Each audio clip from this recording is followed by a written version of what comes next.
Hi smart people. So now that you kind of know the basics of like how to knit and purl, I thought, maybe it'd be a good idea to teach you how to do some ribbing. Does that sound good?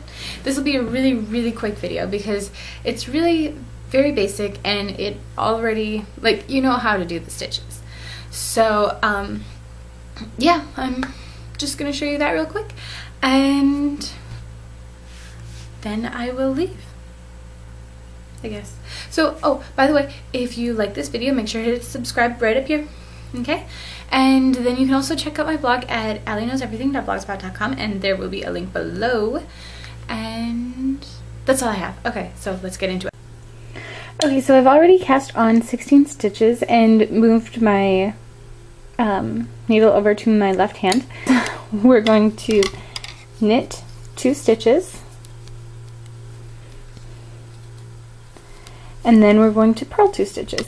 And to switch over to purling, we're going to want to take this yarn and bring it between the 2 needles so that the yarn is in front. And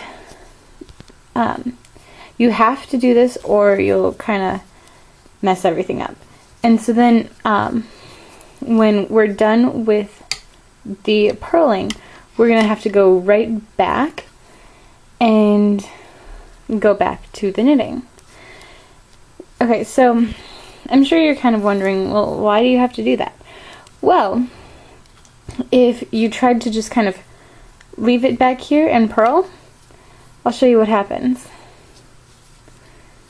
See? You get this huge mess and you're not really sure what to do with it. And this actually is kind of a stitch that people do use every once in a while, but for ribbing purposes, you don't want to do it. So let's see. Yeah, we're gonna go back to the purling, bringing the yarn forward, and then back to knitting, bringing the yarn backward. And ribbing is something that I'm just gonna do a couple more rows while I'm talking to you. Ribbing is something that is used quite frequently, especially with clothing items like hats and mittens, and a lot of sweaters actually do ribbing just because it looks nicer. It looks more finished, and then you also get kind of a stretchier material where, like for mittens, if you have ribbing at the cuff, then the mitten will actually fit to the person's wrist rather than just kind of hanging on there. And so it makes it fit better. And so ribbing is a really useful skill to know. And once I get a little further, I can show you what it looks like when it gets all stretchy and everything. And oh, actually, there's something that I didn't explain to you guys. So I'm finishing with 2 purl stitches here, and then we're going to turn it around. And if you remember when I showed you how to do the stockinette and seed stitch, that's basically what we're doing. It's just in rows or columns.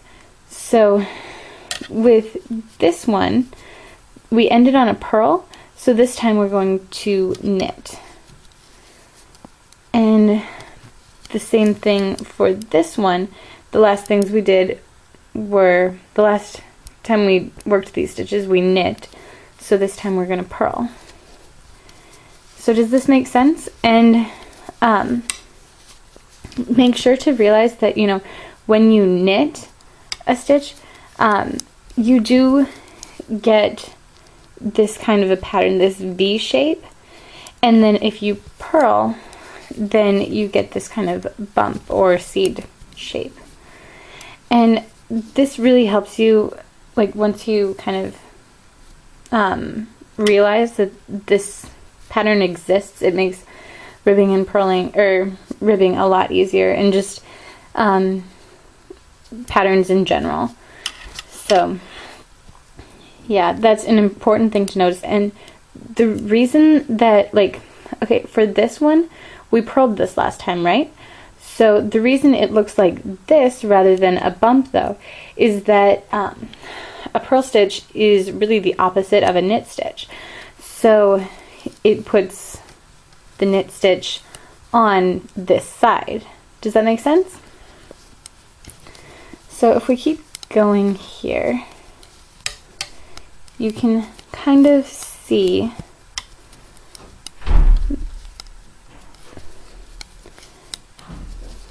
that we're starting to get this kind of crinkly effect here. I guess you can see it more from this angle. And I'm just going to do a few more rows so that you can see eventually these seed stitches, they kind of just go backwards, and these stockinette stitches kind of pop forward. So I will go do a few more rows and be right back to show you. Okay, so see what I mean, where the seed stitches just kind of disappear, and it's these stockinette stitches that kind of pop out at you? Because, I mean, this happens naturally. And as I said, this is a really useful thing to know if you're doing clothing or mittens or whatever, just because it stretches really easily, but then it goes back into shape, and so it kind of just adjusts to the width of whatever thing you're putting it on. So yep, that's K2P2 ribbing. And I mean, if you come across, like, I don't know, K1P1 ribbing, then I mean, it's just a row of the stockinette and then a row of the seed stitch, and etc. And same thing with, like, if you come across K4, P4. I don't know that I've seen that, but it might exist. So yeah, that is the introduction to ribbing. I hope you've enjoyed this introduction to ribbing, and I hope that you found it useful. So what I'm thinking of doing is one more video explaining increasing and decreasing, and then I think I'll actually show you guys how to make a pair of mittens, just because it kind of incorporates all those different techniques and skills into a fairly easy project, and it's not a scarf, so that's exciting. I think that's all I have for you. If you want to see more of these videos, hit subscribe. Also, make sure to check out my blog, allieknowseverything.blogspot.com. Link will be in the bar below.